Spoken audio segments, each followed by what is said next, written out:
कुछ तकनीकी गड़बड़ियों के कारण विलंब होता गया।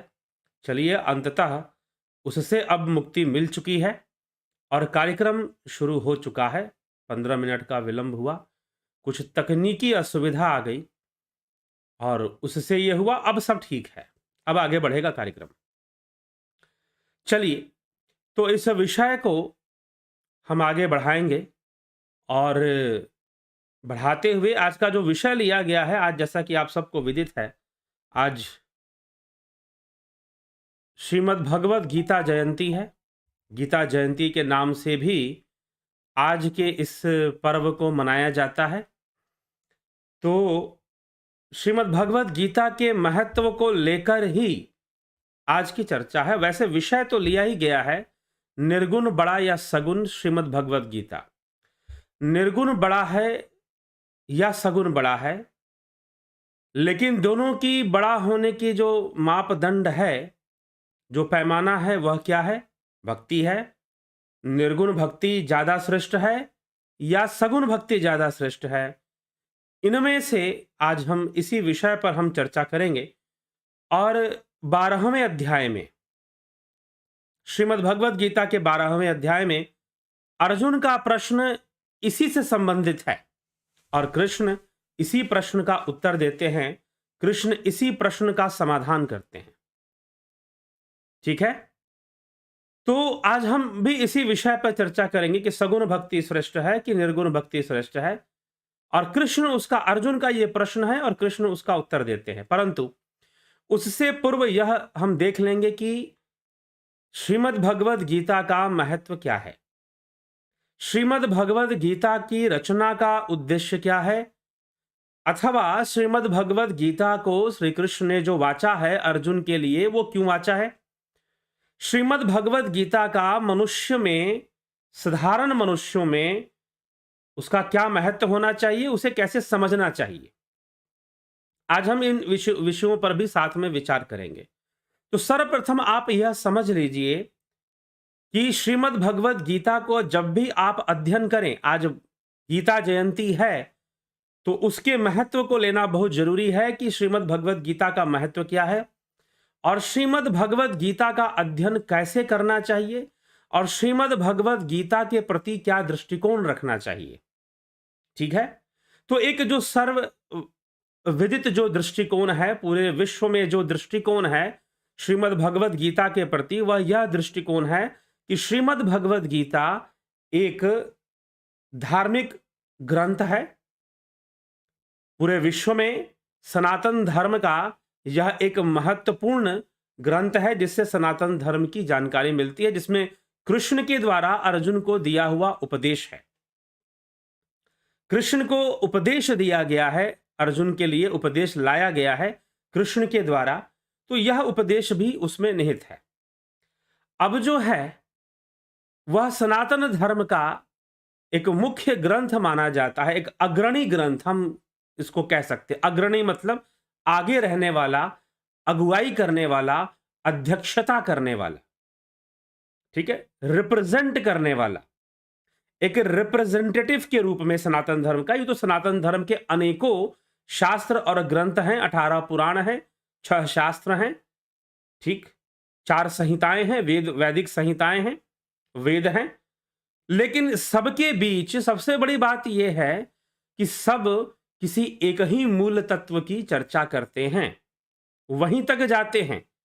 अगर विचारधारा की बात करेंगे तो उनमें 6 विचारधारा ही है, और 6 विचारधारा जो कि एक सृष्टि की चर्चा करता है, एक ईश्वर की चर्चा करता है, एक कर्म की चर्चा करता है, ठीक, एक योग की चर्चा करता है, एक तर्क की चर्चा करता है, एक तत्व की चर्चा करता है।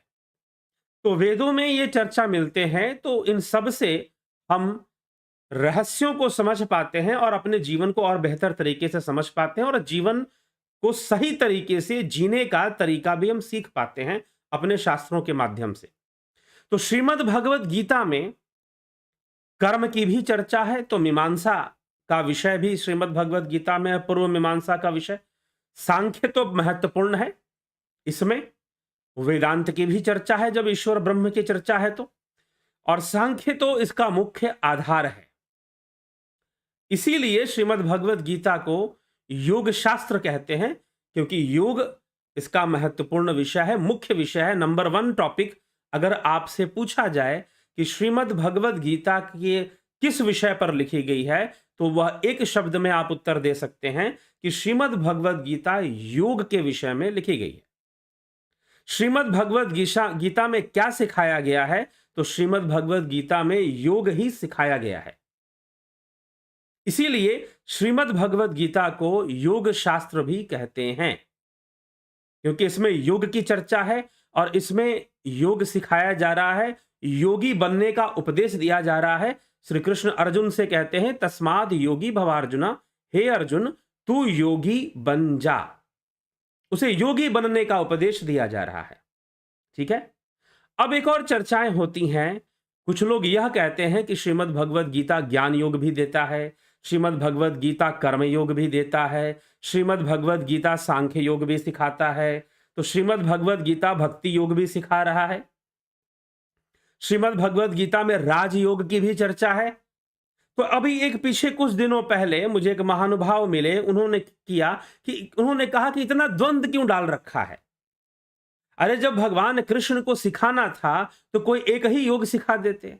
अब राजयोग भी सिखा रहे हैं, कर्म योग भी सिखा रहे हैं, भक्ति योग भी सिखा रहे हैं, अब जो है प्रेम योग भी चल रहा है, सब कुछ। तो इतना भ्रम पैदा करने की जरूरत क्या है? क्यों कृष्ण ने अर्जुन के सामने इतना भ्रम पैदा करा और हमारे लिए भी भ्रम पैदा कर दिया? तो चक्कर क्या है? ऐसा प्रश्न करने वाला व्यक्ति या तो राष्ट्र सनातन विरोधियों का शिकार बन चुका है या फिर पाखंडी गुरुओं का शिकार बन चुका है। ऐसा प्रश्न जो कह रहा है, जो ये प्रश्न कर रहा है कि गीता में भगवान ने ये भी सिखा दिया, भक्ति योग भी बता दिया, ज्ञान योग भी बता दिया, कर्म योग भी बता दिया, तो इतना कुछ कंफ्यूज करने की जरूरत क्या? उन महानुभाव का ऐसा प्रश्न था। तो उनको मैं यही उत्तर देना चाहूंगा कि आप या तो सनातन विरोधियों के पाखंड में आप आ चुके हैं या फिर पाखंडी गुरुओं के चक्कर में आप पड़े हुए। क्योंकि कोई भी सुलझा हुआ गुरु आपको कभी भी ऐसा उत्तर नहीं देगा, क्योंकि यहां पर जो अध्यायों का नाम दिया गया है श्रीमद् भगवत गीता में, आप देखिए दूसरे अध्याय का नाम सांख्य योग दिया गया है, अर्जुन विषाद योग दिया गया है प्रथम अध्याय का नाम, दूसरे नाम का सांख्य योग दे दिया है, फिर कर्म संन्यास योग दे दिया, फिर कर्म ज्ञान योग दे दिया, ज्ञान विज्ञान योग दे दिया, छठे अध्याय का नाम आत्म संयम योग दे दिया, 12वें अध्याय का नाम भक्ति योग दे दिया, विभूति योग दे दिया। तो इस प्रकार से जो नामकरण हुआ है अध्यायों का, यह श्री कृष्ण भगवान के द्वारा नहीं हुआ है, यह भाष्यकारों द्वारा हुआ है। क्या यह नाम वेदव्यास महर्षि वेदव्यास जी के द्वारा दिया गया है? जी नहीं, उनके द्वारा भी नहीं दिया गया है यह नाम। इसका ये इतने श्लोकों को इस अध्याय में रखना है, इतने श्लोकों को इस अध्याय में रखना, ये अपनी सुविधा से भाष्यकारों ने किया है, अपनी सुविधा से भाष्यकारों ने किया है, ना कि श्री कृष्ण भगवान ने किया है। तो फिर गीता का कोई अध्याय वास्तव में नहीं है। ठीक, गीता तो बस अर्जुन के प्रश्न और कृष्ण का उत्तर। अर्जुन जो प्रश्न कर रहा है, अर्जुन जैसा जैसा प्रश्न कर रहा है, श्री कृष्ण उसको वैसे वैसे प्रश्नों का उत्तर दे रहे हैं।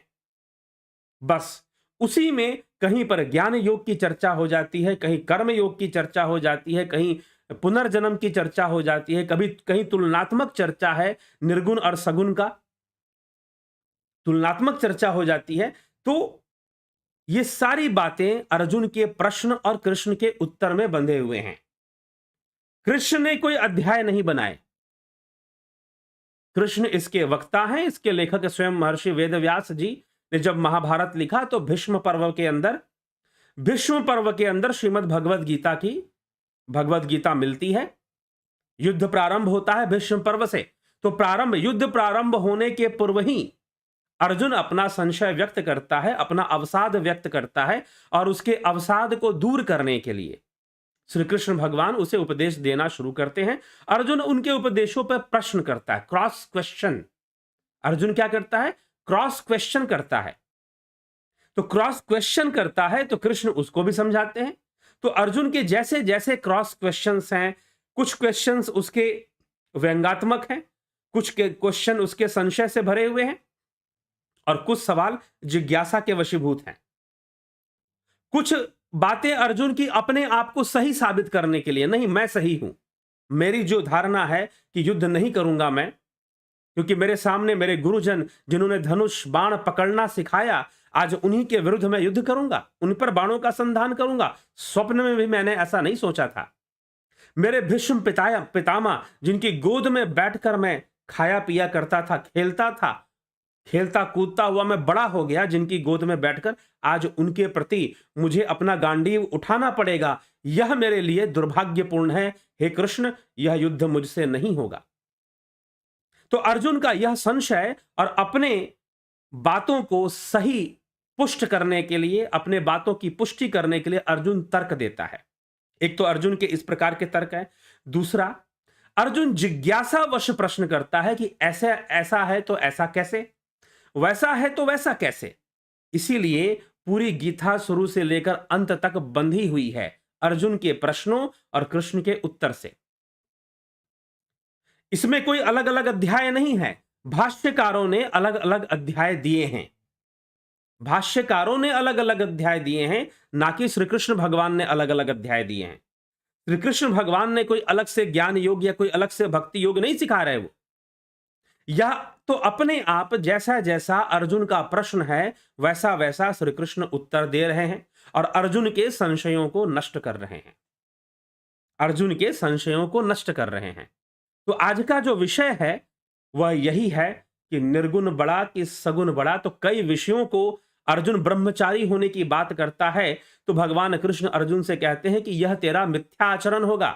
अगर तू ब्रह्मचारी बनने इस समय जाएगा, युद्ध छोड़कर अगर तू ब्रह्मचारी बनेगा तो तू मिथ्याचारी कहलाएगा, क्योंकि ऐसे ब्रह्मचारी कोई नहीं बन जाता, क्योंकि इस समय तेरा जो स्वधर्म है वह क्षत्रिय धर्म है।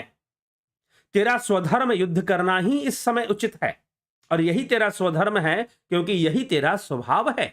योद्धा तो तू शुरू से है और यही तेरा स्वभाव है, इसीलिए इस समय तेरे लिए यही उचित है कि तू युद्ध कर। और रही बात ब्रह्मचारी बनने की, तो अनाश्रितो कर्म फलम कार्यम कर्म करोति यः स सन्यासी च योगी, अर्थात वही सन्यासी है और वही योगी है जो अनाश्रित होकर, सन्यासी च योगी, जो अनाश्रित होकर कर्म करता है, कर्म फल पर बिना आश्रय लिए, अर्थात कर्मों के फल पर आश्रित ना होकर करने योग्य जो भी कर्म उसके सामने आते हैं वह उसे करता है। और जो ऐसा करता है वह क्या है? वही सन्यासी है और वही योगी है, ना कि अग्नि कर्मों का त्यागने वाला और भगवा वेश धारण करने वाला मात्र सन्यासी हो जाएगा, ऐसी बात नहीं है।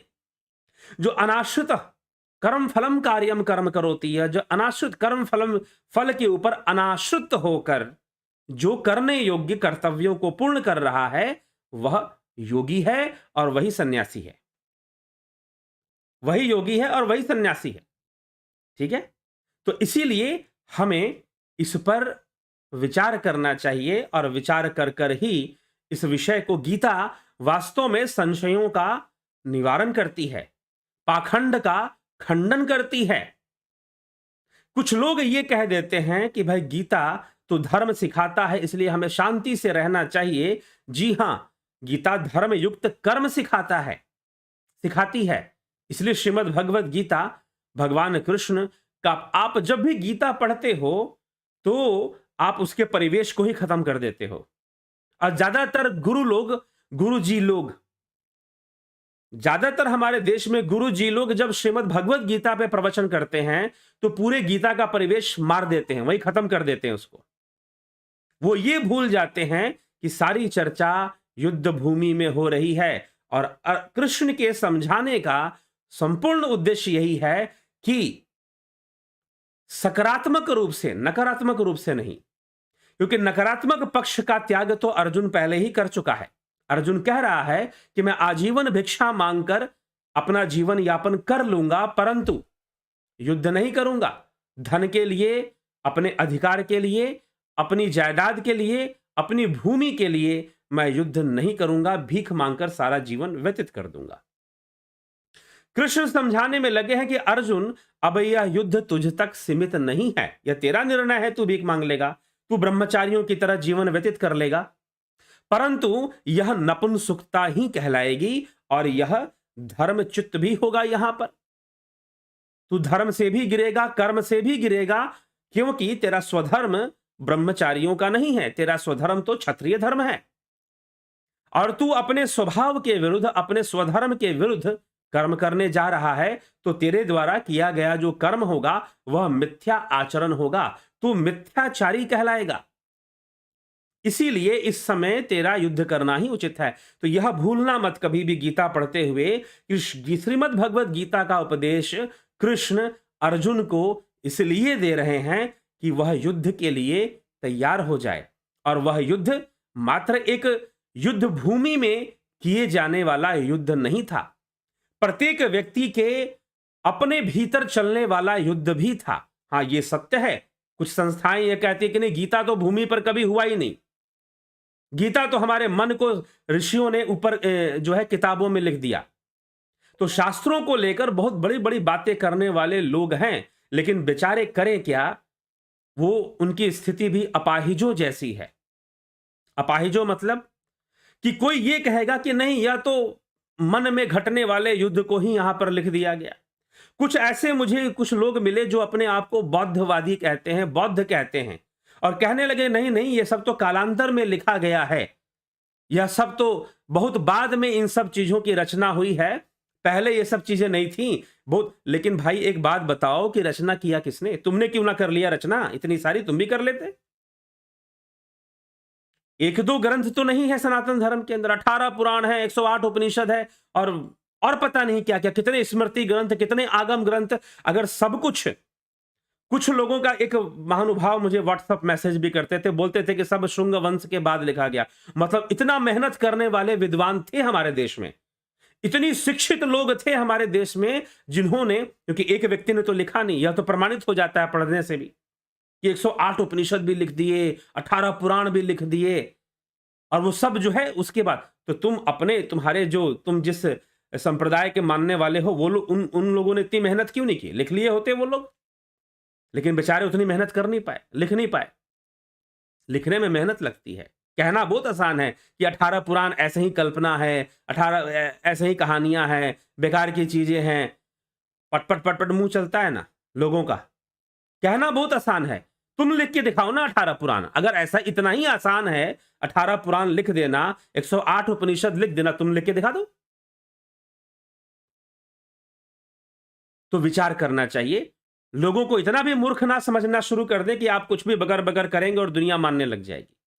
तो इसीलिए यह ऋषि मुनियों के द्वारा अलग अलग समय पर, एक साथ नहीं दिए गए, अलग अलग समय पर लिखे गए कई ग्रंथ हैं, और जो हमारे विशेष दर्शन हैं, उन सभी विशेष दर्शनों का जो समावेश है वो अकेले श्रीमद् भगवद गीता में मिल जाती है, श्रीमद् भगवद गीता में अकेले ही प्राप्त हो जाती है। तो इसीलिए हमें कहीं भी इस तरह के लॉजिक्स के चक्कर में मत पड़िए। गीता युद्ध भूमि पर भी हुआ था, लेकिन साथ ही साथ अर्जुन के मन में भी युद्ध चल रहा था, साथ ही साथ आपके जो है सबके मन में युद्ध था, भीष्म के मन में भी युद्ध, द्रोण के मन में भी युद्ध, कर्ण के मन में भी द्वंद्व। क्या करे, अपने भाइयों का साथ देगा या अपने मित्र का साथ देगा? देखने में तो मित्र के साथ खड़ा है, लेकिन कृष्ण को वचन भी दे दिया है कि मैं अपने भाइयों का भी साथ दूंगा। ठीक है, तो इस प्रकार से सबके मन में एक द्वंद्व है, सबके मन के अंदर भी एक युद्ध चल रहा है, सबके मन में द्वंद्व भी है और सबके मन के भीतर एक युद्ध भी चल रहा है। तो अर्जुन के मन में भी युद्ध है, और अर्जुन उस मन वाले युद्ध से, बाहर का युद्ध छोड़ दो, बाहर का युद्ध जीतने की कला तो उसके पास है, बाहुबल भी उसके पास है, परंतु अपने भीतर वाले मन से कहीं ना कहीं वो हार रहा है, कहीं ना कहीं भीतर वाले युद्ध में वो पराजित हो रहा है, और अवसाद से ग्रसित होकर गांडीव छोड़कर श्री कृष्ण से कहता है कि मुझसे युद्ध नहीं होगा। और श्री कृष्ण उसे खड़ा करते हैं कि अर्जुन, तुझे युद्ध करना है, इसलिए नहीं, तुझे अपने लिए नहीं करना है, तुझे समाज के लिए करना है, तुझे धर्म के लिए करना है। इसलिए हर विधि से अब श्री कृष्ण उसे समझाना शुरू कर देते हैं। अर्जुन जैसी बातें करता है उसे वैसा समझाया जा रहा है। अर्जुन कहता है कि कर्मों का फल बुरा होता है। युद्ध में मैं अपने पितामह, अपने भीष्म पितामह, अपने गुरुजनों पर शस्त्र चलाऊंगा, मुझे नरक का भोग करना पड़ेगा, मुझे मेरी दुर्गति होगी। तो कृष्ण उसे पुनर्जन्म के बारे में बताते हैं, कृष्ण उसे कर्म की गति के बारे में समझाते हैं। अर्जुन जैसे जैसे तर्क देता है और जैसे जैसे प्रश्न करता है, कृष्ण उसे समझा रहे हैं और धर्म का मर्म भी समझा रहे हैं कि अच्छे से तू धर्म को समझ ले। अंततः कृष्ण का एक ही उद्देश्य है कि अर्जुन धर्म युद्ध के लिए तैयार हो जाए, इस युद्ध के लिए, महाभारत के युद्ध के लिए तैयार हो जाए और उस युद्ध को अनुचित ना समझे। उसके मन में कुछ दूसरी धारणाएं बनी हुई हैं। वह कई अधर्मों और अन्याय को भूलकर मात्र अपने लिए सोच रहा है, अपने पुण्य की बात सोच रहा है। वह समाज के पुण्य के बारे में कुछ भी नहीं सोच रहा। वह अपने पुण्य के बारे में सोच रहा है कि मेरा पुण्य बढ़ना चाहिए और मुझे पुण्य कर्मों का फल मिलना चाहिए। तो अर्जुन कहीं ना कहीं अपने स्वार्थ के वशीभूत है और अपने स्वार्थ के वशीभूत होकर ही वह अवसाद से ग्रसित हो रहा है, अवसाद से ग्रसित हो रहा है। कृष्ण समझाते हैं कि तेरा ब्रह्मचारी होना यहां पर मिथ्याचारी होना होगा। तो ब्रह्मचारी नहीं, मिथ्याचारी जरूर बन जाएगा। ठीक है, तो इसीलिए श्रीमद् भगवद गीता को जब गुरुजी लोग सुनाते हैं, उनसे रिक्वेस्ट है मेरी, और आप लोग भी उनसे रिक्वेस्ट कर दीजिए, इस गीता का परिवेश को नष्ट मत करिए। गीता को कोई एकदम ऐसे मत सुनाना शुरू कर दीजिए कि जैसे नाचना गाना ही गीता हो गया, जैसे शांति से एकदम बैठ जाना ही गीता हो गया। जी नहीं, गीता कर्म का उपदेश है, गीता ज्ञान का उपदेश है, गीता राजयोग का उपदेश है। गीता ध्यान समाधि की भी बात करता है और कर्म योग की भी बात करती है। क्षमा करें, कहीं कहीं पर त्रुटि हो रही है। तो गीता योग की भी बात करती है और योगी भाव रखकर अर्जुन को युद्ध करने की शिक्षा अर्जुन कृष्ण दे रहे हैं। योगी भाव रखकर श्री कृष्ण अर्जुन को युद्ध करने की शिक्षा दे रहे हैं, क्योंकि योगी सुख दुखे समय कृत्वा लाभा लाभो जया जयो, जो सुख दुख में, लाभ हानि में, जय पराजय में, मान अपमान में सम रहना जानता है, वह योगी है। अर्जुन तू योगी बन जा, तस्माद योगी भव अर्जुना। हे अर्जुन तू योगी बन जा, तू योगी बन जा और योगी बनकर तू युद्ध कर। अनासक्त भाव से युद्ध कर, कर्म का फल नहीं। आज जो उचित है, युद्ध करना उचित है, इस बात को अच्छी तरह से समझ और तू युद्ध के लिए तैयार हो जा। तो अर्जुन को युद्ध के लिए तैयार करना श्री कृष्ण का उद्देश्य है और इसके लिए वो कोई झूठ का सहारा नहीं लेते, कोई तर्क का सहारा नहीं। अर्जुन के जो प्रश्न है उसी का उत्तर दे रहे हैं, जैसे प्रश्न है उसी का उत्तर दे रहे हैं। तत्व के बारे में, धर्म के बारे में, ज्ञान के बारे में, स्वरूप के बारे में, आत्मा के बारे में जो समझना चाहिए, क्योंकि अर्जुन का प्रश्न ही कर्म के ऊपर है, अर्जुन का प्रश्न ही नरक और स्वर्ग के ऊपर है, अर्जुन का प्रश्न ही जन्म मृत्यु के ऊपर है। क्योंकि युद्ध भूमि में क्या चर्चा होगी? जन्म और मृत्यु की तो चर्चा होगी ना, जीवन और मृत्यु, यही तो दो प्रश्न हैं युद्ध भूमि में। अरे भाई, कोई बचेगा तो जीवन जिएगा, नहीं तो मृत्यु को प्राप्त हो जाएगा। बस यही दो परिस्थितियां तो बनती हैं युद्ध भूमि के अंदर, और इन्हीं दो परिस्थितियों पर, जीवन और मृत्यु, इन्हीं दो परिस्थितियों पर अर्जुन का प्रश्न है। और जीवन मृत्यु के साथ कर्मों की गति, कर्म हमें क्या फल देंगे, अगर जीवन मृत्यु और कर्म, इन्हीं प्रश्नों पर अर्जुन के प्रश्न है और इन्हीं का उत्तर श्री कृष्ण देने में लगे हुए हैं। और यही श्रीमद् भगवद गीता है। अध्याय तो बाद में भाष्यकारों ने बना दिए, अध्याय तो भाष्यकारों ने बाद में बना दिए, ठीक। तो इसीलिए यह विषय है।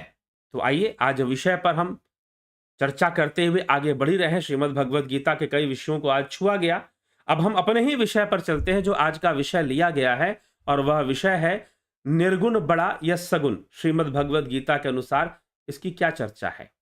निर्गुण बड़ा है या सगुण बड़ा है, या दोनों एक ही हैं? तो कहां है दोनों? सगुण कौन और फिर निर्गुण कौन? तो सगुण बड़ा या निर्गुण बड़ा, सगुण की उपासना सही कि निर्गुण की उपासना सही? तो निर्गुण की उपासना करने वाले कहेंगे कि सगुण की उपासना करने वाले मूर्ख हैं।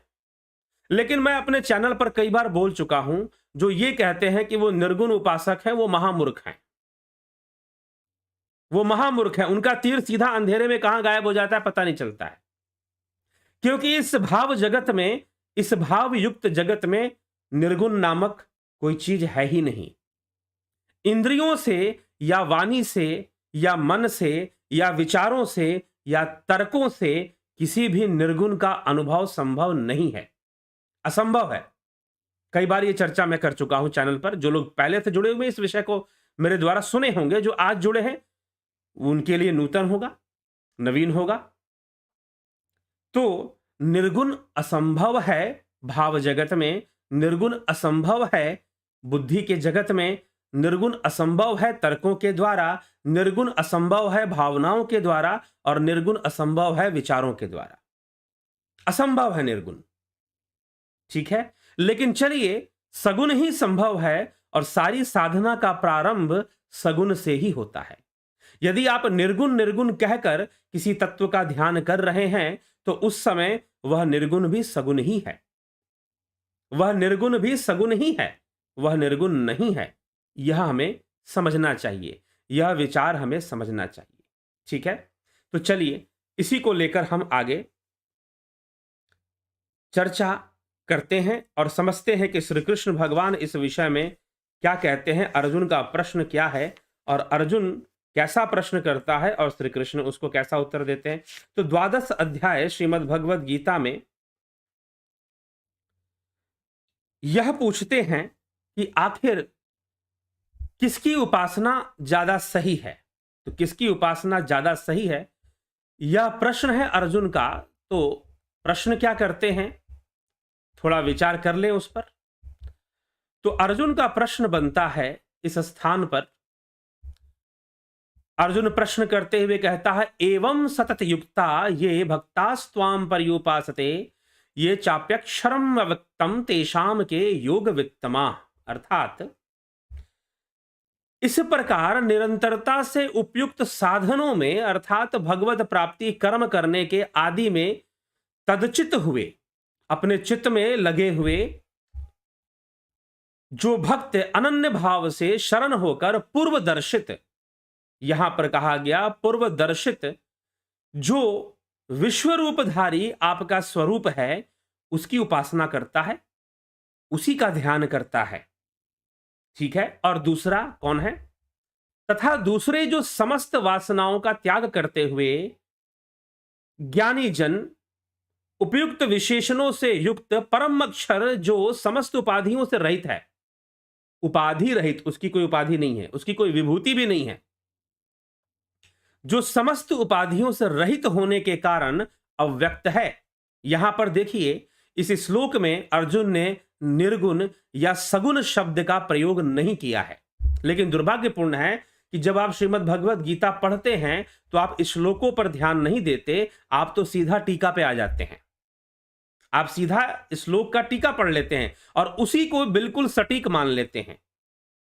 समस्या यहां पर भी कई बार होती है।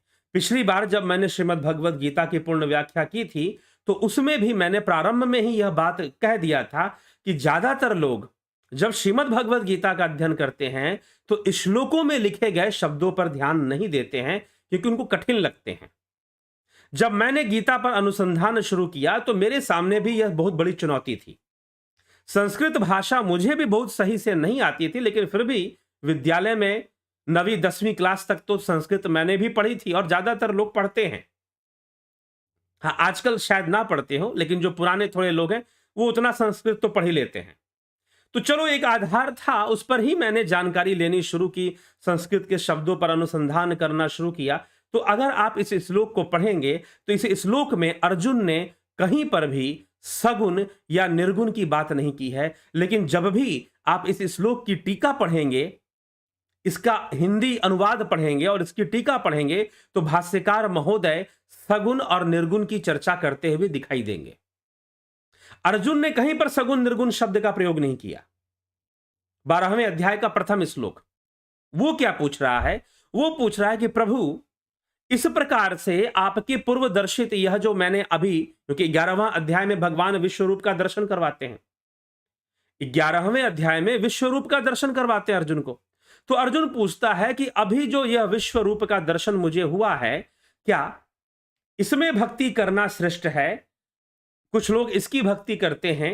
एवं सतत युक्ता ये भक्ता स्वाम पर्युपासते, आपके इस रूप का ही सतत युक्त होकर भक्ति करते हैं। और दूसरा, ये चाप्यक्षरम व वक्तम तेषाम के योग वित्तमा, कि इन दोनों में कौन सा योग श्रेष्ठ है, कौन सा योग उत्तम है, और कौन सा योगी उत्तम है जो एक तो आपके इस विश्व रूप दर्शन का ध्यान कर रहा हो, और दूसरा जो अव्यक्त अक्षर को जानने वाला हो उसका ध्यान कर रहा हो। दोनों में श्रेष्ठ कौन है? लेकिन जब टीकाकार महोदय लोग जब इस विषय को लिखते हैं तो वह इस प्रकार से लिखते हैं कि अर्जुन का प्रश्न है कि सगुण भक्ति और निर्गुण भक्ति में श्रेष्ठ कौन है, सगुण उपासना और निर्गुण उपासना में श्रेष्ठ कौन है।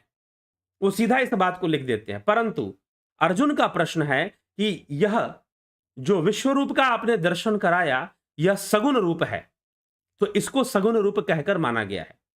तो यह जो है इसका ध्यान करने वाले योगी श्रेष्ठ हैं, या फिर जो आप बार बार अव्यक्त अक्षर की बातें करते हैं, ध्यान योग की बातें करते हैं, समाधि अवस्था की बातें करते हैं, उसमें रहना अधिक श्रेष्ठ है। जो अव्यक्त है, अव्यक्त, हां एक बात तय है कि यहां पर अव्यक्त कहकर निर्गुण मानना उचित होगा, क्योंकि निर्गुण ही सत्ता अव्यक्त है। क्योंकि गुणों में आते ही वह व्यक्त होगा, और जब व्यक्त होगा तो वह निर्गुण नहीं रहेगा,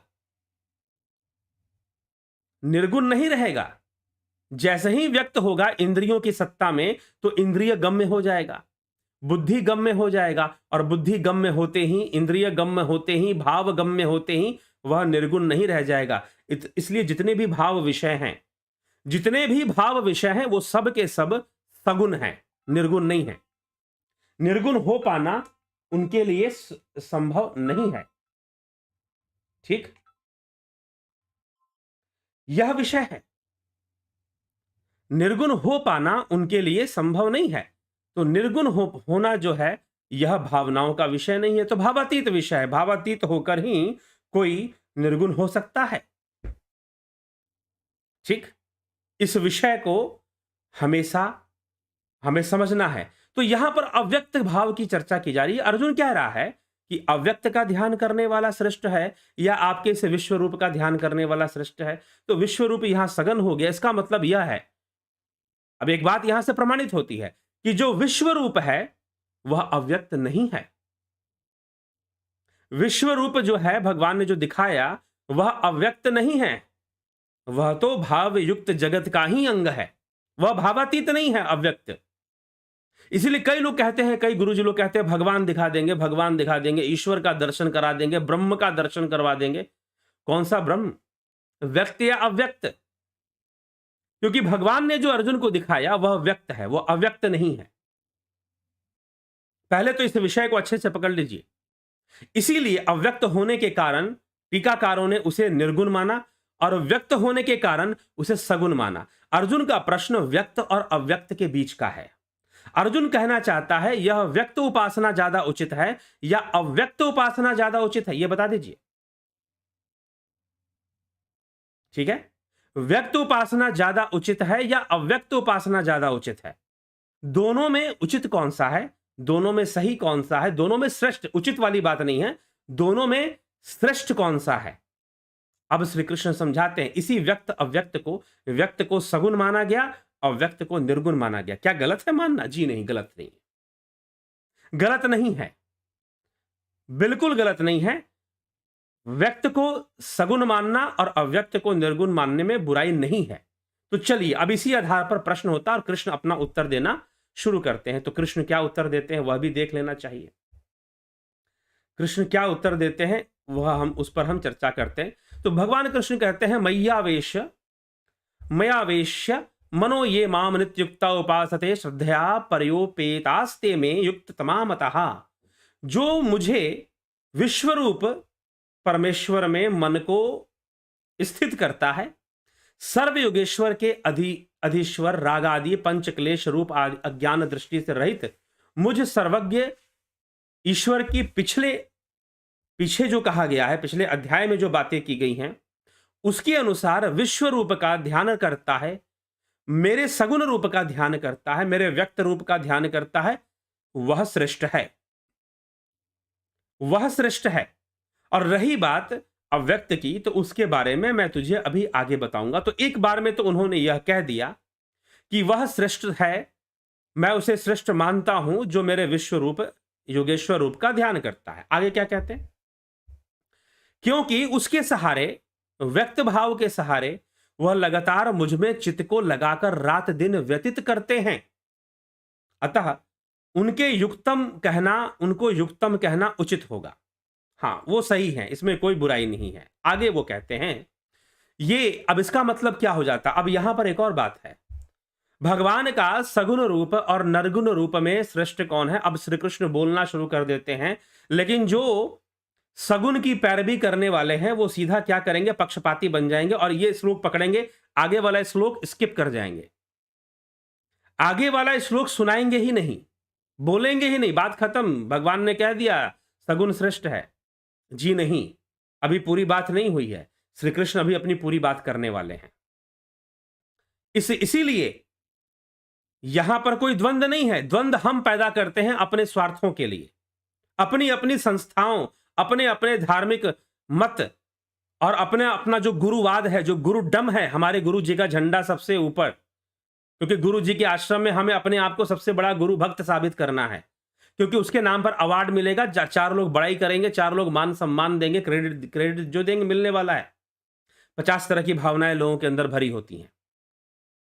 ठीक है, तो इसीलिए यहां पर भगवान पहले श्लोक में, दूसरे श्लोक में तो कह दिया उन्होंने कि भाई जो मेरे इस विश्व रूप सगुण रूप का ध्यान करता है, अपने चित्त को निरंतर इसमें लगा के रखता है, वह श्रेष्ठ है, वह श्रेष्ठ है, इसमें कोई संशय नहीं है। लेकिन वो आगे अब समझाते हैं। आगे क्या समझाते हैं?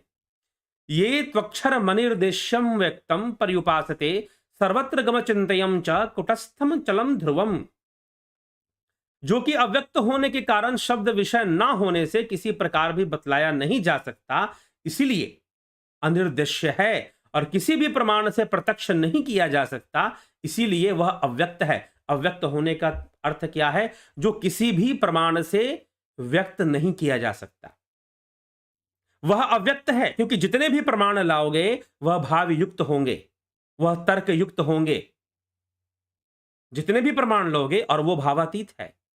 वह जो अव्यक्त है वो भावातीत है, वह तो कैवल्य में जाकर अनुभव गम्य होता है, वह भावातीत है। इसीलिए कई लोग कहते हैं कि मैंने यहां पर प्रकाश देख लिया मतलब भगवान देख लिया। ठीक है, वह भी भगवान की एक अभिव्यक्ति है, एक विवर्त है, ब्रह्म का एक विवर्त है, एक अभिव्यक्ति है, ना कि स्वयं शुद्ध रूप में ब्रह्म है। तो भ्रिकुटी के मध्य आपको ज्योति दर्शन हो गया, तो इसका मतलब यह नहीं कि आपको ब्रह्म दर्शन हो गया या आपने ब्रह्म को प्राप्त कर लिया, हो गया जी प्राप्ति। जी नहीं, ऐसी कोई बात नहीं है। वह भी एक अभिव्यक्ति है, ब्रह्मण्य अभिव्यक्ति करानी योगे, अर्थात ब्रह्म की अभिव्यक्ति होती है। तो यह संपूर्ण संसार ही तो ब्रह्म की अभिव्यक्ति है। शास्त्रों के अनुसार संपूर्ण संसार ही ब्रह्म की अभिव्यक्ति है। ठीक, तो उसका जो शुद्ध रूप है वह अव्यक्त है, उसे अव्यक्त माना गया है, इसीलिए वह बाहर में दिए हुए किसी भी प्रमाण से प्रमाणित नहीं होता। सांकेतिक जरूर होता है, वह अनुमानित जरूर हो जाता है, लेकिन प्रमाणित नहीं होता। प्रत्यक्षित होता है तो ज्ञान के द्वारा, तुरीय अवस्था के द्वारा, और तुरीयातीत अवस्थाओं में जाकर योगी, ध्यान समाधि में जाकर योगी उसका प्रत्यक्षीकरण, उसका पहले प्रतिबिंबीकरण होगा, जैसा कि विवेक चूड़ामणि में भी प्रतिबिंब की चर्चा हो चुकी है, और फिर उसका संपूर्ण प्रत्यक्षीकरण कैवल्य में निर्बीज समाधि, महर्षि पतंजलि जिसे निर्बीज समाधि की संज्ञा देते हैं, जहां पर सबीजता ना रहे। बीज रहेगा तो कारण शरीर रहेगा और फिर बार बार जन्म मरण भी रहेगा, भावयुक्तता भी बनी रहेगी। निर्बीज अवस्था को प्राप्त करते हैं, उसके लिए कहा जा रहा है। तो सगुण एवं सततयुक्ता ये भक्तास्त्वाम पर्युपास्ते ये चाप्यक्षरम व्यक्तम तेषाम के योग वित्तमा। अर्जुन बोले, जो अनन्य प्रेमी भक्तजन अर्जुन का यह प्रश्न है और श्री कृष्ण यही उत्तर देते हुए कहते हैं कि हे अर्जुन, अब तो इसको समझ, अव्यक्त को, निर्गुण को समझा रहे हैं। जो पुरुष उस अक्षर की, जो कि अव्यक्त होने के कारण शब्द का विषय ना होने से किसी प्रकार भी बतलाया नहीं जा सकता, इसलिए अनिर्देश्य है और किसी भी प्रमाण से प्रत्यक्ष नहीं किया जा सकता, इसलिए अव्यक्त है। उपास्य वस्तु को शास्त्रोक्त विधि से बुद्धि का विषय बनाकर उसके समीप पहुंचकर तैलवारा के तुल्य समान वृत्तियों के प्रवाह से जो दीर्घ काल तक उसमें स्थित रहने से उसकी उपासना कहते हैं। उस अक्षर के विशेषण बतलाते हुए कहते हैं कि वह आकाश के समान सर्वव्यापक है और अव्यक्त होने से अचिंत्य है, क्योंकि जो वस्तु इंद्रियादि कारणों में जानने में आती है उसी का मन से भी चिंतन किया जाता है, परंतु वह अव्यक्त अक्षर उससे विपरीत होने के कारण अचिंत्य है और कुटस्थ है, वह अव्यक्त है। तो उस अव्यक्त तक जो पहुंचना है वो कठिन जान पड़ता है। तो श्री कृष्ण भगवान कहते हैं, सनिन्यमेन्द्रिय ग्रामम सर्वत्र संबुद्धय ते प्राप्नुवन्ति मामेव सर्वभूत हिते रतः। जो इंद्रियों के समुदाय को भली प्रकार संयम करके उन्हें विषयों से रोककर सर्वत्र सब समय समबुद्धि वाले होते हैं, अर्थात इष्ट और अनिष्ट की प्राप्ति में जिनकी बुद्धि समान रहती है, ऐसे वे समस्त भूतों के हित में तत्पर अक्षरोपासक मुझे ही प्राप्त करते हैं। अर्थात जो उस अव्यक्त की उपासना करने वाले हैं, अव्यक्त अक्षर की उपासना करने वाले हैं, वह मुझे ही प्राप्त होते हैं। परंतु फिर भी यह जो अव्यक्त की उपासना है, क्लेशो अधिकतर अस्ते, अर्थात इसमें क्लेश अधिक है। क्लेशो अधिकतर अस्ते शाम अव्यक्त आसक्त चेतसाम अव्यक्ता ही गतिर दुखम देह वधिर वाप्यते। अर्थात उन सचिदानंद घन अव्यक्त ब्रह्म में आसक्त चित्त वाले पुरुषों के साधन में परिश्रम विशेष है, यह कठिन है। अर्थात साधारण मनुष्य के द्वारा निर्गुण की उपासना या अव्यक्त की उपासना सरल नहीं है। सरल नहीं समझिए तो असंभव जैसी है, असंभव है। साधारण मनुष्य के लिए निर्गुण की उपासना अथवा अव्यक्त की उपासना बहुत, यहां पर भगवान अर्जुन के संदर्भ में द्वापर युग में उसे क्लेश युक्त बता रहे हैं, कठिन बता रहे हैं। ऐसा कुछ भी नहीं है कि निर्गुण की उपासना श्रेष्ठ नहीं है या सगुण की उपासना ज्यादा श्रेष्ठ है या निर्गुण ज्यादा श्रेष्ठ है, सगुण श्रेष्ठ नहीं है, ऐसी कोई बात नहीं भगवान बता रहे। भगवान यह कह रहे हैं कि सगुण की उपासना श्रेष्ठ इसलिए है क्योंकि प्रत्येक साधारण मनुष्य इस साधना में प्रवृत्त हो सकता है, उतर सकता है, परंतु उस अक्षर की साधना में, उस अव्यक्त की साधना में, उसकी उपासना में, तो निर्गुण तक पहुंचने के लिए उसका जो प्रारंभ है वह सगुण की उपासना से ही होगा। अब लेकिन यहां पर सगुण कहने का अर्थ बहुत अलग है। जैसे ही आप सगुण का नाम लिया जाएगा, आप कहोगे मूर्ति, आप कहोगे कृष्ण भगवान का मंदिर मूर्ति या फिर राम जी का मंदिर मूर्ति, उसकी उपासना करना। जी नहीं, अगर आप एक मंत्र जाप कर रहे हो तो वो भी सगुण ही है, वह भी सगुण ही है। अगर आप कह रहे हो कि नहीं मैं तो निर्गुण का जाप करता हूं, मैं तो निरंकार का जाप करता हूं, निरंकार निरंकार निरंकार, तो यह निरंकार भी साकार ही है। यह निरंकार भी साकार है क्योंकि यह भावयुक्त है, क्योंकि यह वाणी के द्वारा बोला जा रहा है, यह मन के द्वारा इसका चिंतन हो रहा है, यह वृत्तियों के अंदर है, वृत्तियों के बंधन में है, तो यह अव्यक्त है ही नहीं, फिर तो निर्गुण है ही नहीं, फिर तो यह तो सगुण ही कहलाएगा। इसीलिए इस मन से सगुण की उपासना ही संभव है, निर्गुण की उपासना संभव ही नहीं है। इसलिए सगुण की लाठी लेकर ही आगे बढ़ना पड़ता है, सगुण को लक्ष्य बनाकर ही आगे बढ़ना पड़ता है। जैसे कि एक छोटा सा बच्चा, उसके पैरों में शक्ति है चलने की, लेकिन वो चल नहीं पाता क्योंकि अभ्यास नहीं है, तो उसे हम वॉकर देते हैं। आजकल बहुत अच्छे अच्छे वॉकर मिलते हैं बाजारों में छोटे बच्चों के लिए, उसे हम वॉकर देते हैं। उसे हम, कुछ लोग लकड़ी की 3 पहिए की गाड़ी बना देते हैं, उसके सहारे वो चलता है। लेकिन जब हो जाता है, जब उसमें परिपक्व हो जाता है, तो बिना उसके सहारे के चलता है। वैसे ही सगुण के द्वारा चल पाना ही संभव है प्रारंभ में, प्रारंभिक साधकों के लिए। लेकिन जो साधक अपनी साधना की परिपक्वता को प्राप्त कर गए हैं, मंत्रों को सिद्ध कर कर वो आगे बढ़ चुके हैं और सगुण उपासना कर चुके हैं, ध्यान की अवस्था में प्रवेश कर चुके हैं, एक ही भाव अवस्था में प्रवेश कर चुके हैं, वैसे साधक निर्गुण उपासक सही मायने में बन पाते हैं। तो कोई ये कहे कि मैं 10वीं तक पढ़ूंगा और उसके बाद सीधा एमए में एडमिशन ले लूंगा, मास्टर डिग्री सीधा कर लूंगा, जी नहीं होता। आपको 12वीं भी करनी पड़ेगी, +2 करना पड़ेगा, आपको बीए करना पड़ेगा। जब बीए की डिग्री आपके पास आएगी तब एमए की डिग्री में आप जाओगे।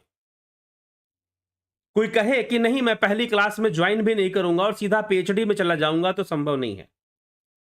तो जो इसीलिए साधारण मनुष्य को संकेत करते हुए अर्जुन को लक्ष्य बनाकर भगवान कृष्ण कहते हैं कि सगुण उपासना ही श्रेष्ठ है, क्योंकि निर्गुण उपासना श्रेष्ठ तो है लेकिन कठिन है साधारण मनुष्य के लिए।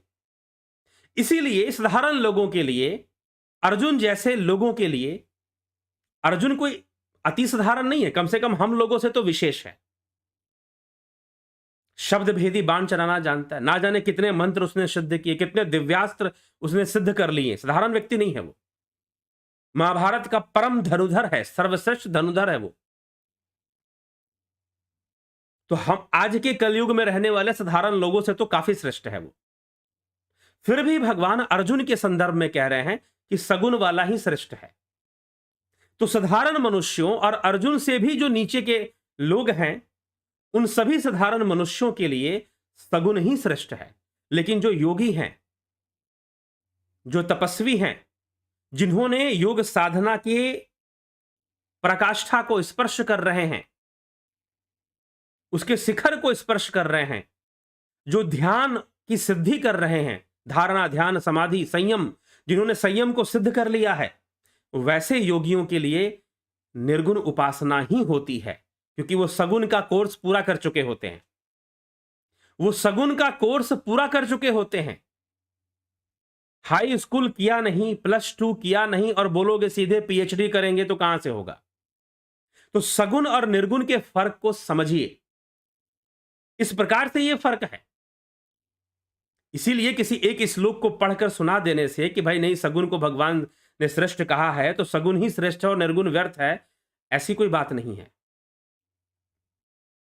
भगवान ऐसा कुछ भी नहीं कहना चाहते कि सगुण श्रेष्ठ है या निर्गुण श्रेष्ठ है। भगवान समझा रहे हैं कि अर्जुन तेरे लिए और साधारण मनुष्यों के लिए, अर्जुन और अर्जुन से नीचे के कैटेगरी में जितने भी साधारण मनुष्य आएंगे, उन सब के लिए सगुण ही श्रेष्ठ है, क्योंकि उनके द्वारा सगुण ही संभव है और उनके द्वारा सगुण ही सरल है।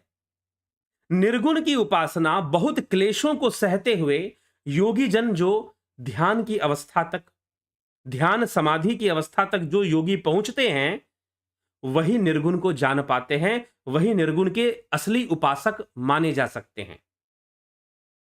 अव्यक्त के, यहां पर अव्यक्त और व्यक्त की चर्चा है, जिसको कि भाष्यकारों ने, टीकाकारों ने निर्गुण सगुण के रूप में लिया है। तो उस अव्यक्त अक्षर के सही उपासक वही लोग माने जाएंगे जो ध्यान समाधि की अवस्था को प्राप्त कर चुके हैं, वो ऋषि मुनि, वो श्रेष्ठ योगी।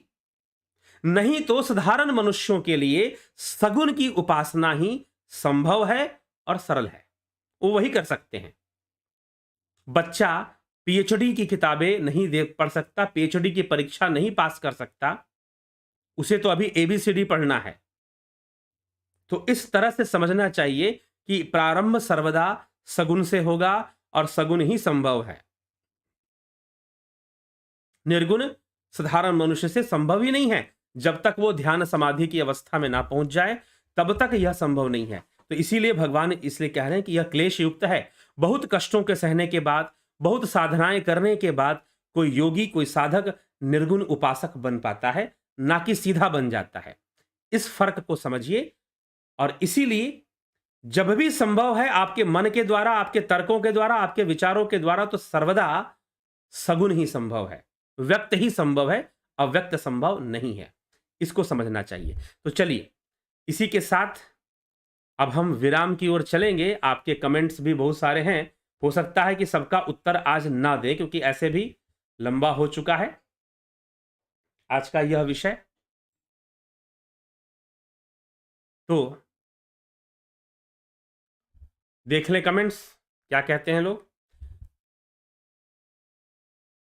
बबीता धीमान जी बहुत बहुत अभिनंदन। सोमनाथ शिंदे जी, बलदावनाथ योगी, शंकर प्रसाद, हरिमोहन गुप्ता, शंकराचार्य ने एक ही सत्य माना है, ब्रह्म। रामानुजाचार्य ने 3 सत्य माने हैं, जीव, प्रकृति और ब्रह्म। ऐसा क्यों, कृपया बताएंगे। अभी रामचरितमानस की जब चर्चा होगी तो उसमें चर्चा हो, कई बार चर्चा कर चुके हैं। हरिमोहन गुप्ता जी, अगर आप वीडियो, अगर सिर्फ कमेंट करने के अलावा वीडियो सुनते भी हैं तो इस पर चर्चा तो बहुत पहले भी कई बार हो चुकी है। बुद्ध ने ऐसा क्यों कहा कि संसार दुख में है, जीवन जीना सीखो, आत्मा और भगवान के बारे में कुछ नहीं बताया? बताया है, अलग शब्दों में बताया है, ठीक है। और दूसरी बात कि संसार दुख में है, ये तो सांख्य सूत्र कहते हैं कि संसार दुख में है। राजूपाल जी, संजय कुमार जी, शाक्ति पीठ पर ध्यान करने पर योग में क्या वृद्धि होती है? ध्यान करने से ही योग में वृद्धि होती है।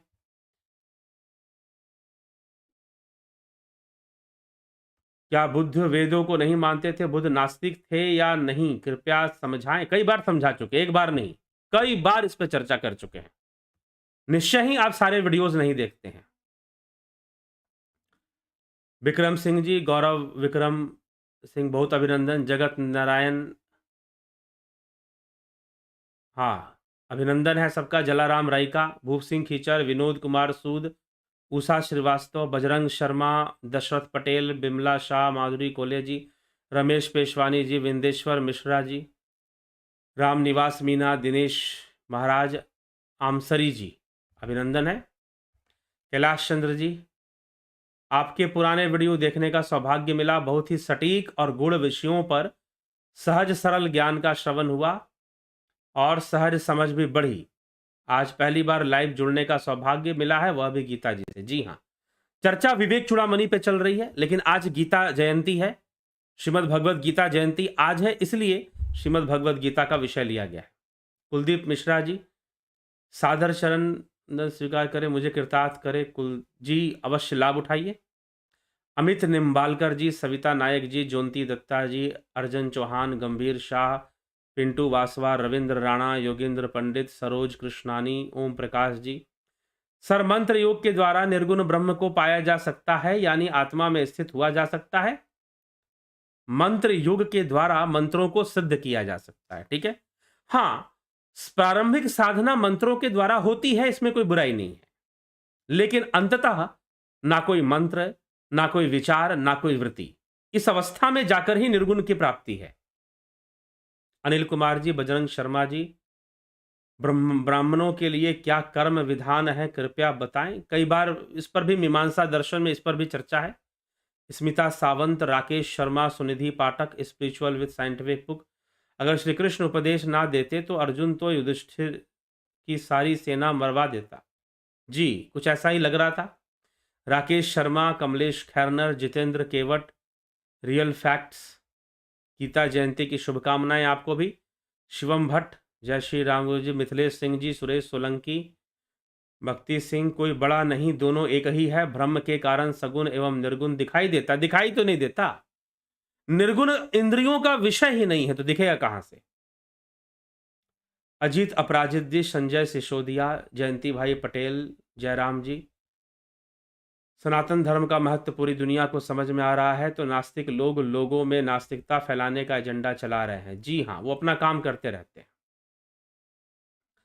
संजीव, कुतर्कों को जवाब देना आवश्यक है, यह लोग को भ्रमित कर देते हैं। जी हाँ, जवाब भी देना सही है, बात सही है। गणेश पवार जी, संजीव जी,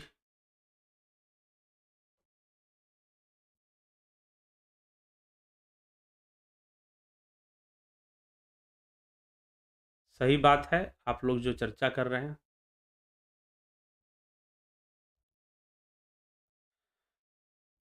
सनातन धर्म में लोगों के लिए उतना ही आवश्यक है जितना कि एक शरीर को जीवित रहने के लिए प्राणवायु जरूरी है। सनातन धर्म की उपेक्षा का अर्थ पूरी मानव जाति का विनाश है। बिल्कुल सही, सही बात।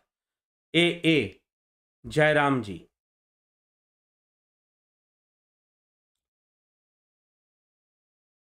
देवी देवताओं का अपमान करते हैं, मृत्यु के पश्चात क्या गति होगी? बहुत ही अशुभ गति होगी।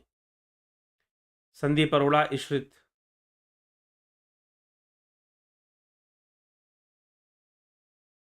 वो खुद को नहीं जान पाते, ना ही जयराम जी, ना ही ब्रह्म ज्ञान ले पाते हैं, क्योंकि उनको उससे मिलने वाली प्रेरणा ही नहीं मिलती है। चलो, ब्रह्म ज्ञान कहाँ से लेंगे वो? इन नास्तिक जाहिलों, और ब्रह्म ज्ञान लेने और देने की चीज भी कहाँ है? इन नास्तिक जाहिलों के कारण पूरी दुनिया, पूरी मानवता संकट में आ गई है। नहीं आई अभी, चिंता मत कीजिए।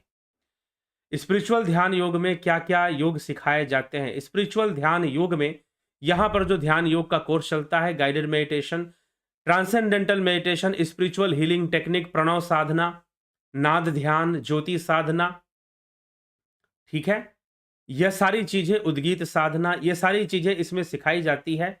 दिव्य नेत्र की साधना, आज्ञा तो ये कोर्स के अंतर्गत चलता है। ये सारी चीजें अष्टांग योग पर आधारित है। यह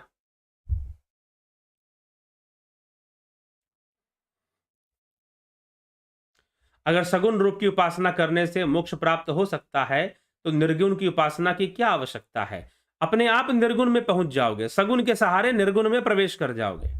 ठीक है जी, प्रारंभ सगुण से करोगे। यही तो श्री कृष्ण समझाने का प्रयास कर रहे हैं। इसीलिए तो वो दोनों में श्रेष्ठ कौन है, ये तुलना ही नहीं बनती है, तुलना ही नहीं बनेगी कि श्रेष्ठ कौन है। प्रारब्ध कर्म क्या है, क्या इसको कैसे पूरा, इसको कैसे पूरा, क्या प्रारब्ध कर्म क्या इसको कैसे पूरा, प्रारब्ध कर्म क्या है, इससे क्या पूरा किया जा सकता है? बिल्कुल, आप पूरा कर रहे हैं। प्रारब्ध पे ही जीवन आधारित है। प्रारब्ध पिछले जन्मों के किए हुए कर्मों का फल जब मिलता है तो वो प्रारब्ध बन के मिलता है। ठीक है, उसी को प्रारब्ध कहते हैं, क्योंकि उसमें और भी कर्म जुड़ जाते हैं। दिलीप कुमार जी, रविंद्र सुखराम कुलकर्णी जी, रविंद्र सखाराम कुलकर्णी, मन से पाप होता है, मन से भी होता है। परमात्मा है तो मैं कौन हूं? आप अपने आप को किस अवस्था में पूछते हैं कि कौन है? ठीक है, आप आत्मा हैं। अगर जानने की दृष्टि से पूछ रहे हैं तो उस आत्मा को जानना ही परमात्मा को जान लेना है। उस आत्मा को जानना ही परमात्मा को जान लेना है। ठीक है, तो चलिए इसी के साथ विचारों को विराम देंगे। बहुत बहुत आभार आप सभी का जुड़ने के लिए, बने रहने के लिए। चैनल के साथ जरूर आप वीडियोस को शेयर भी कर दिया करें। आप सुनते हैं तो साथ में शेयर भी किया करें, ताकि दूसरे लोग भी इससे लाभान्वित हों और इसका पूरा पूरा लाभ उठाएं। ठीक है, बहुत बहुत आभार आप सभी का। ध्यान योग का कोर्स जो 14 तारीख से शुरू होने वाला था, आज से वो शुरू हो चुका है, लेकिन फिर भी अभी एक दिन का अवसर और दिया जाएगा। अगर आप 14 तारीख वाले ध्यान योग के कोर्स को ज्वाइन करना चाहते हैं तो आप जो है इसे ज्वाइन कर लीजिए। कल तक, कल 15 तारीख तक आप इस कोर्स को ज्वाइन कर सकते हैं। इतनी छूट हम दे रहे हैं। 16 तारीख से इसकी ज्वाइनिंग बंद हो जाएगी। 16 तारीख से अगर कोई कहेगा कि मैं ज्वाइन करूंगा, तो उसे अब 29 तारीख 29 दिसंबर 29 दिसंबर से शुरू होने वाले ध्यान योग कोर्स को ज्वाइन करना पड़ेगा। इसीलिए जो 14 तारीख वाला, मतलब आज से जो ध्यान योग का कोर्स शुरू हुआ है, अगर उसे ज्वाइन करना चाहते हैं तो कल तक का समय आपके पास है। 15 दिसंबर का समय, एक दिन का समय, ज्वाइन कर लीजिए। नहीं तो फिर आगे 15 दिन बाद 29 तारीख को, मतलब 14 दिन बाद आपको 29 तारीख को ज्वाइन करना होगा। ठीक है, उसी में आपको ज्वाइनिंग मिलेगी। ज्वाइन करेंगे भी तो उसी में ज्वाइनिंग मिलेगी। चलिए इसी के साथ विचारों को विराम देते हैं। बहुत बहुत आभार आप सभी का। जुड़े रहें, मरे रहें और इस अभियान में अपना बहुमूल्य सहयोग देते रहें। सनातन धर्म के इस अभियान में बहुमूल्य सहयोग प्रदान करते रहें। तो बहुत बहुत आभार आप सभी का।